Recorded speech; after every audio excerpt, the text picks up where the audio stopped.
What seeds are you planting? Seeds of Alchemy promotes conversations to inspire increased awareness and empowered awakening in the material world. Hello, beloved. This is a consciously curated podcast by Project Alchimie, intended to help you reclaim your why without fear, ego, or judgment. We thank you so much for being here. If you would like to get early access to ad-free episodes, join the Alchimie Ascension Tribe on Patreon. It's where you can make topic requests and dive further into discussion topics with a like-minded community. You can find links in the description or in the show notes below. Now let's dive into today's episode.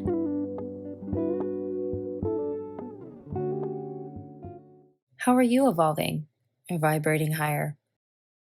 There's an awakening on the rise, one inquiring the needs of our collective wellness and well-being.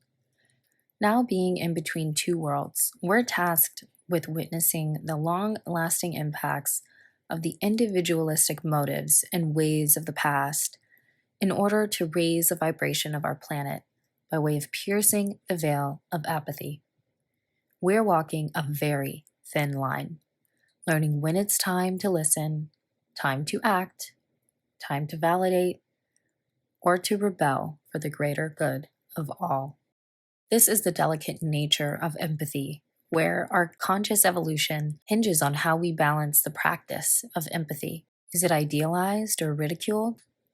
How is it applied when healing our individual wounds versus those of the universal mother and father, both of which have no correlation with gender? Honoring the yin and yang within leads to the union, the healthy expression, and the embodiment of patience without.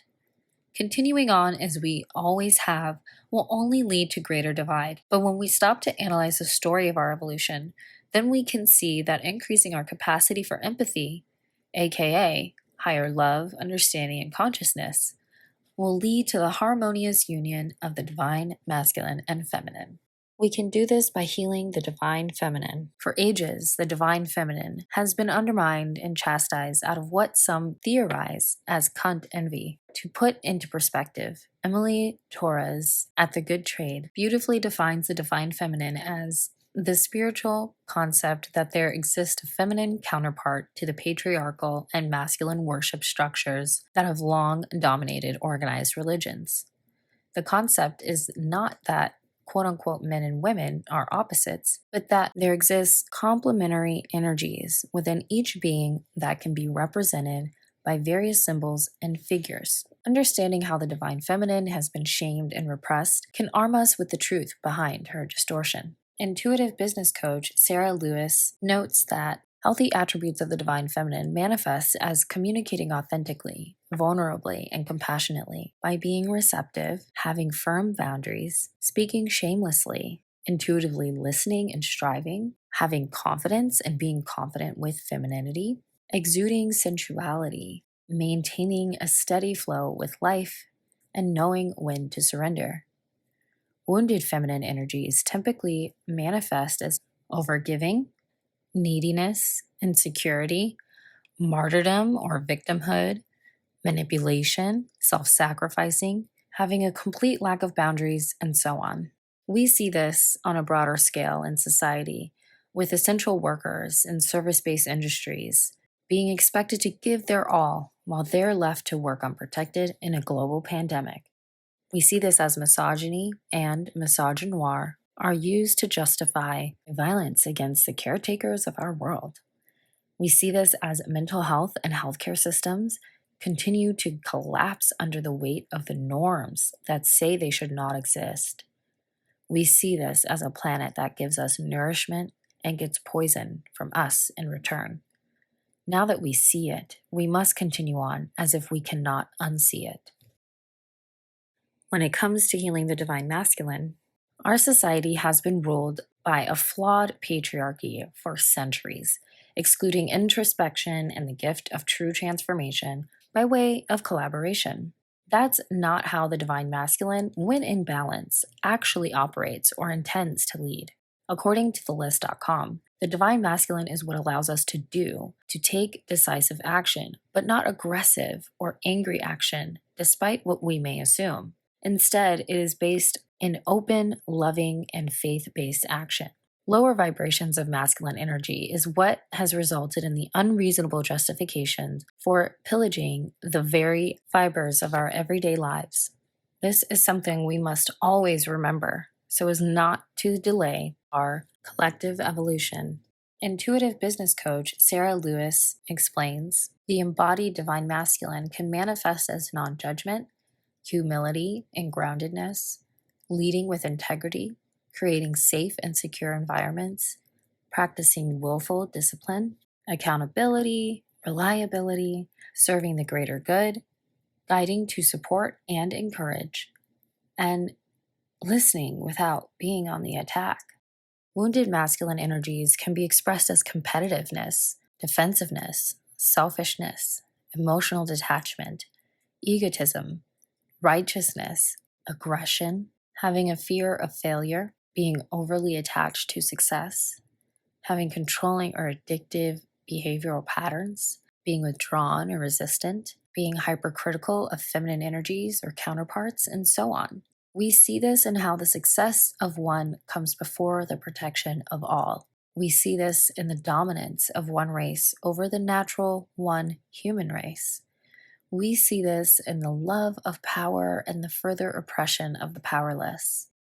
We see this in the exaltation of greed and status being put before the guaranteed security of basic human rights and necessities. Now that we are becoming more aware of the imbalances that exist, we must do our best to get back to center. So empathy will be the benchmark. The key here is that we work to heal both archetypes of the divine masculine and feminine simultaneously. It's not to shame or add to pre-existing wounds. Let's normalize destigmatizing the shame tied to our wounds and trauma as we shed light on them, enough so that they can be talked about and worked through. For example, toxic masculinity has become more well known. As society works to escape the death grip of the patriarchy, it can be hard not to notice how the rise of the feminine gets lost in the narrative. Not allocating the same space to honor the feminine and her healing will only silence her for so long. Shaming or ignoring our collective wounds and the distortion of both archetypes will be fatal to us all.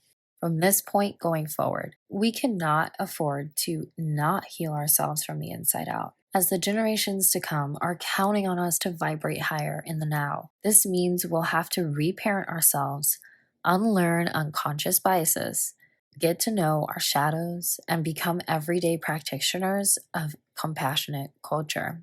Empathy will draw the line in the sand. Empathy for the healing, relearning, the dismantling, and rebuilding. Because whether we want to evolve with it or not, divine healing is in order. Healing of the self and our social norms. Whether we want to evolve with it or not, divine balance must be restored. And we know that healing can be more than one bargains for. So that's why we've compiled over 60 free resources to help you do just that. Find them in our natural healing resource library at projectalchemy.com/natural-healing.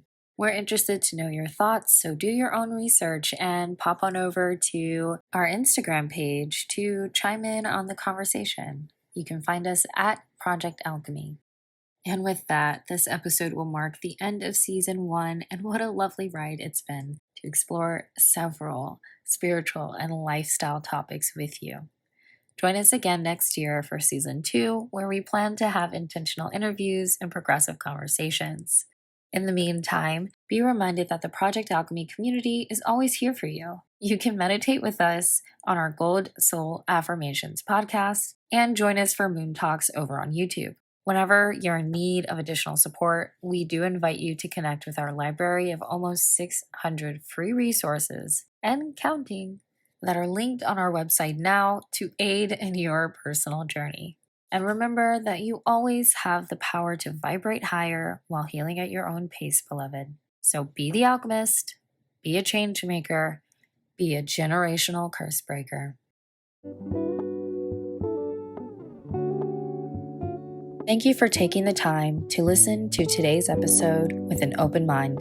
We hope it inspires you to align with higher consciousness and welcome growth in all areas of your life. We hope you know you're supported, not only by the universe, but also by the Project Alchimie community.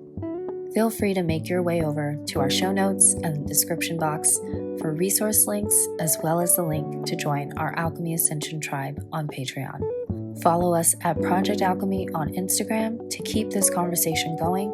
And if you prefer blogs, find the transcribed version of this podcast episode at projectalchemy.com/the-journal. With that, we send you peace and love, and we hope that you'll join us again in the next episode. Namaste, beloved.